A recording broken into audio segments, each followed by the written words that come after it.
Okay. Just nice and fast and as you want. Keep it low, keep it light. We make it too serious, it's going to be a fun game. I missed that then completely. Thank you. Good girl. No, she knows it's one there.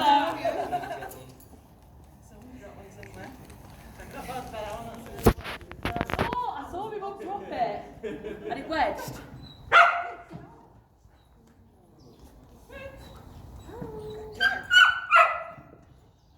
Nice.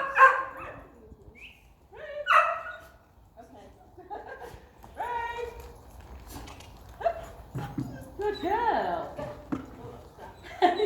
We all see how woefully inadequate throwing skills at this point as well. Okay, and we water off. Nice.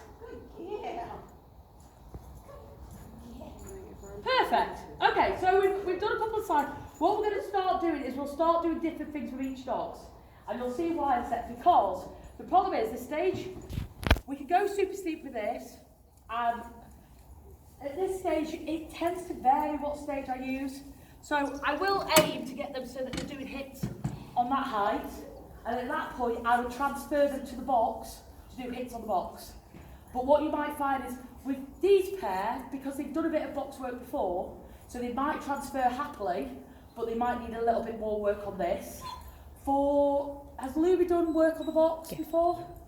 Yeah. With him, I would keep him on here for a little bit longer just to learn that game. But what we might find is that we do a little bit on here with some, we try on there and we go, actually no, we need to do a bit more on here. And it's a bit trial by fire. So what you want to see is kind of go, okay, always see what we like on there.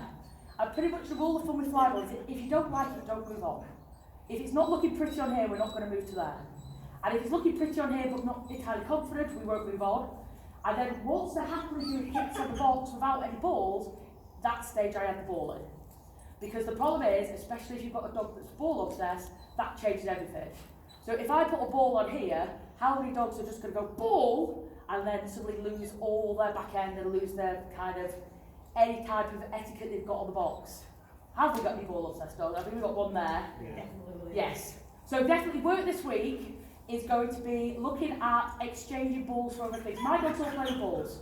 I've got 4 dogs and I also run my mum's working cocker. They all like tennis balls, but they will all exchange that tennis ball for something else. And that something else can't be another ball. Just because if they've got a ball in their mouth and you've got a ball in your hand and you're throwing that ball, then they can then take that ball and not match you. And imagine, so I'm running my dog back from Flyball, it's just run lead dog, there's 3 other dogs there, and then my dog's running around the back of the arena and I can't catch it.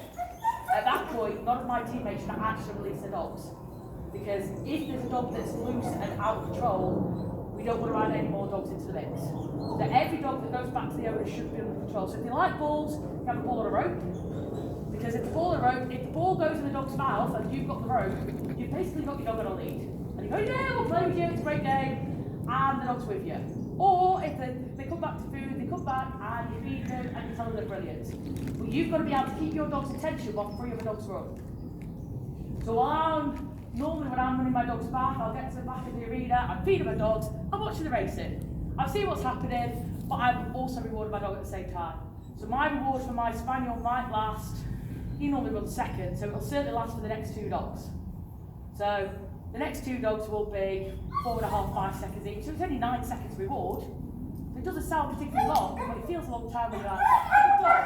I'll tell you how brilliant he is. He's a spaniel, he's got to be told he's brilliant, else he goes on strike. It's the joys of running spaniels.